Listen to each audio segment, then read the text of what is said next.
many children my age, I looked forward to the school holidays. The end of early mornings, the end of homework, the beginning of life.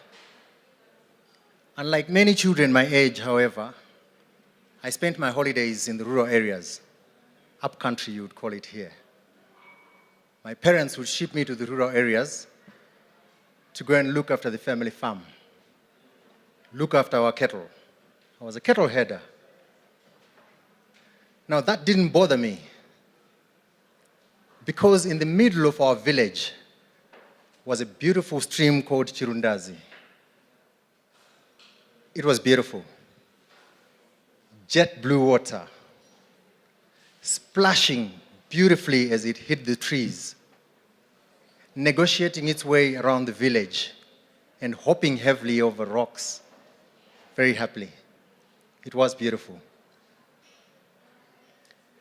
The river was also the center of life in the village. It brought food to the village, fish for the villagers, breakfast, dinner. In fact, the village was very popular with those of us who lived in the city. We would go to the village and come back with our hands full because the village was able to give through the river. But frankly, all of that didn't bother me as a small child growing up. It didn't matter to me. What mattered to me was what the river represented to us as children.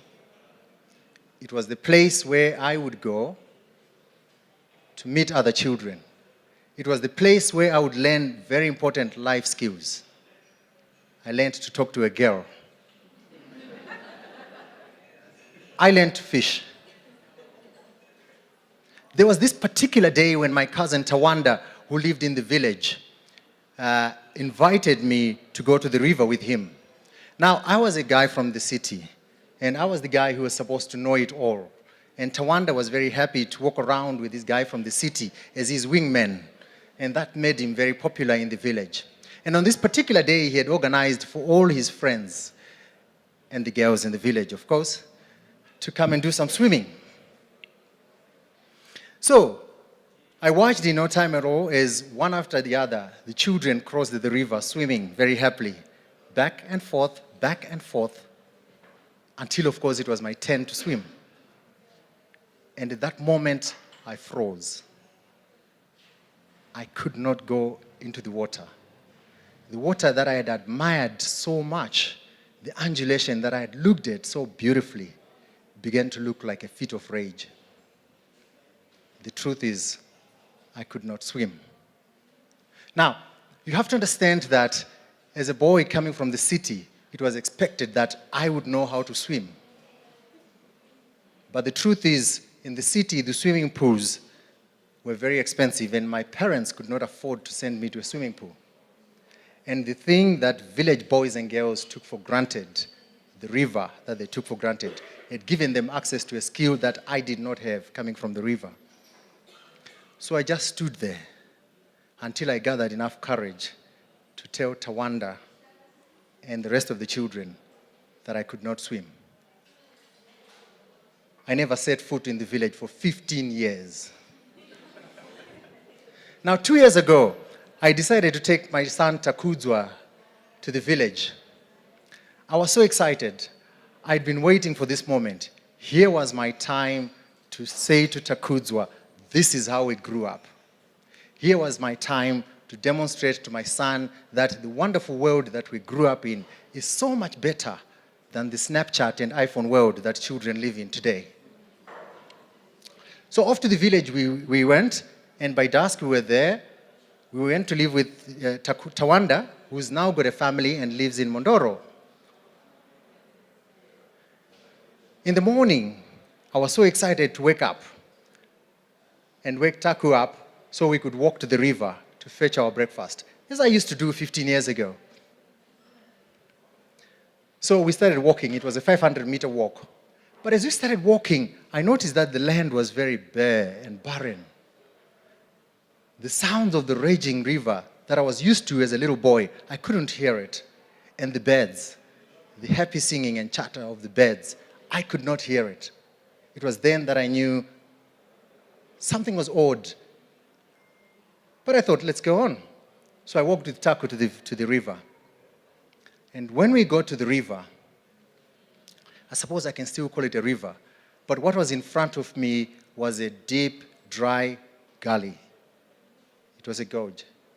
It had been taken, the life had been taken out of it. It was dry.